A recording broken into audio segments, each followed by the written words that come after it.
got to talk about feminism, Comicsgate, normies, and this is, I don't know, I feel like it's a little unfocused, but it kind of is focused.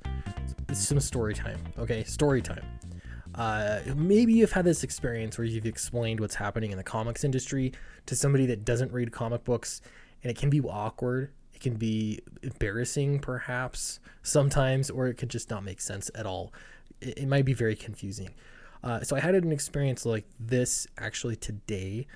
You're probably watching this on Monday. This is Sunday that I'm recording this. And it was one of those times where you go over and you visit family, and there's some extended family there, or in-laws, things like that. And if your family's like mine, you don't agree with people on a few things. And so I have a relative, bless her heart. She's family, and she's young. She's just getting into college. I think she just finished her first semester. She's going into social work with a minor in gender studies. So we had a little discussion today. We usually try to avoid these kinds of things because we don't agree on a lot. But we had a discussion that started in comics because, you talk about what you're doing. And I'll be honest, this is a big part of my life right now, is making comics and the like. I'm sure you know what I'm talking about. So we talked about comic books, and I explained what Comicsgate was. I explained what the problems are in the comic book industry, and she didn't seem to understand what I was talking about. So she gave me the perspective, the same. Honestly, this is the line you've all heard a million times, right?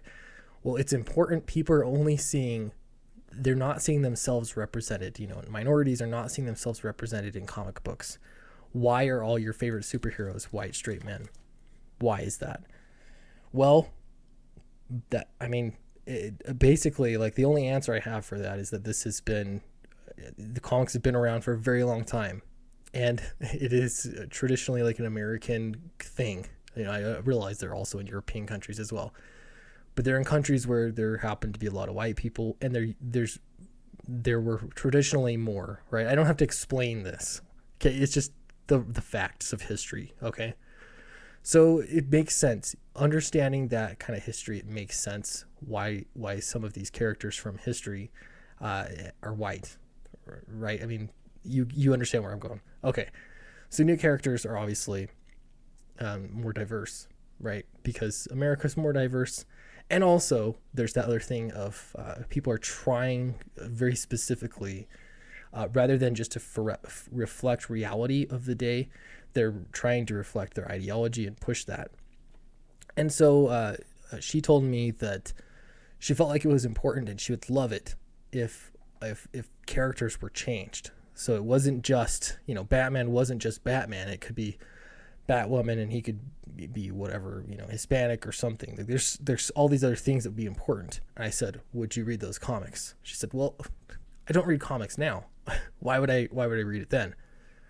So I tried to explain to her that if you're changing comics because it's something that sounds nice to you, I'm one of the guys that's left having to read this stuff.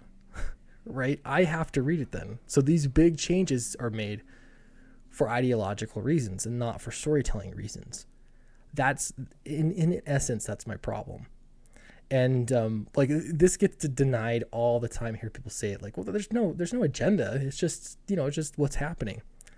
But then the very next day, I'll have a conversation with somebody that's expressing these ideological reasons of why comics need to change. I feel like you all know this, you've heard it before, so I don't want to get too much into it.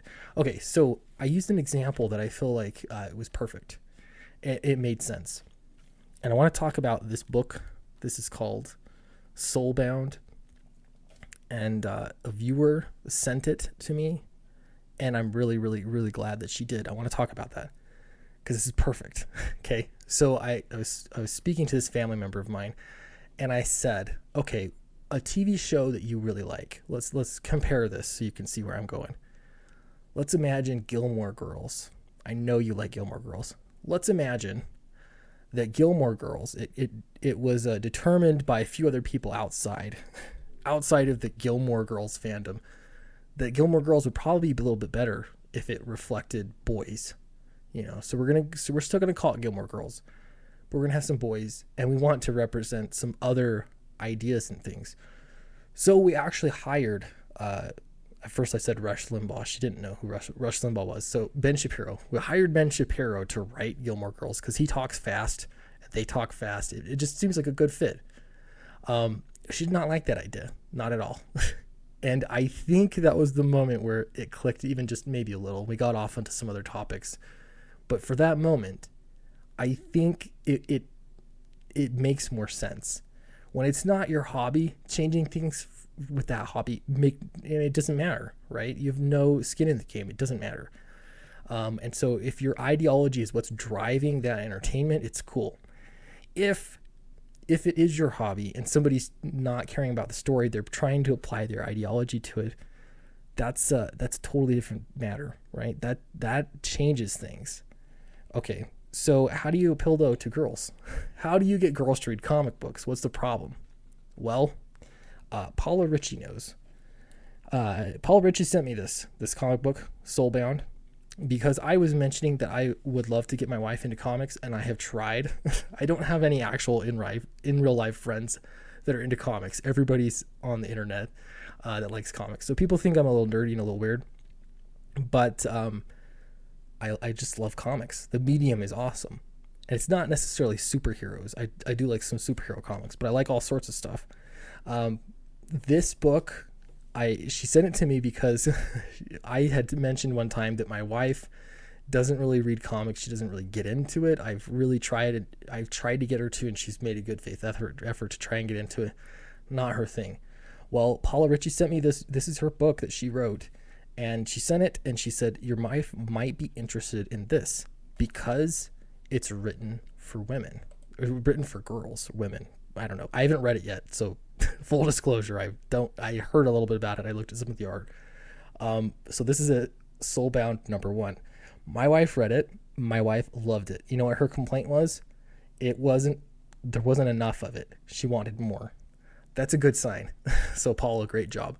That's a great sign. Now you look at the genre here. It's young adult adventure, romance, portal fantasy. When I heard a little bit about it, I was thinking, is that like urban fantasy? This is not my thing, but I know that that had been a popular genre with women for a while there. It started, I think, with the Twilight movie, with the Twilight books and stuff like that. So this sounds, I'll be frank, not like really my thing, but my wife loved it. Now, she likes Spider-Man in the movies. I tried to get her to read what I think is just my favorite one in Spider-Man, and she read a little bit and just couldn't get into it. But Soulbound, she loved. What's the difference? Is it because there's a female lead? No. There are plenty of female Spider-Mans or variations, right? You can read. That's not it. It's the content of the story. It's the wish fulfillment. It's all these things that appeal to girls. And I think fundamentally, you have to concede the fact that if men are different than women, then it's probable that the stories that would appeal to men are going to be different that appeal to women. To me, this sounds basic, right? This is so basic. But if your ideology is teaching you that men and women have no difference and that every difference is just a construct, then this becomes a big, massive hurdle. Because in that case, women and men should all like the same kinds of stories. So maybe it comes down to all these superficial differences, what they look like, what their skin color is, all those kinds of things. So they're trying to change these things for ideological reasons, and they're not doing it for the sure, like ultimately you boil it down, what does a female reader want, generally speaking? Obviously there's some differences and men are the same. But if you're itching that scratch, you're going to have a hit. How do you get women into comics? This is how you get women into comics. It's not by changing characters. It's not by erasing characters. It's not by changing traditional male stories just for the ideological reasons. This is it. You make stories that women will want to read. You do a good job with the art and the story. You put a lot of effort into it. That's how you get female readers into comics. That's it. It's that easy.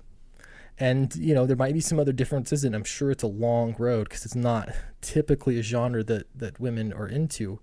But you know what? Manga's doing it, right? Manga's doing it. They have all sorts of different genres, and there are a lot of girls and women that read manga.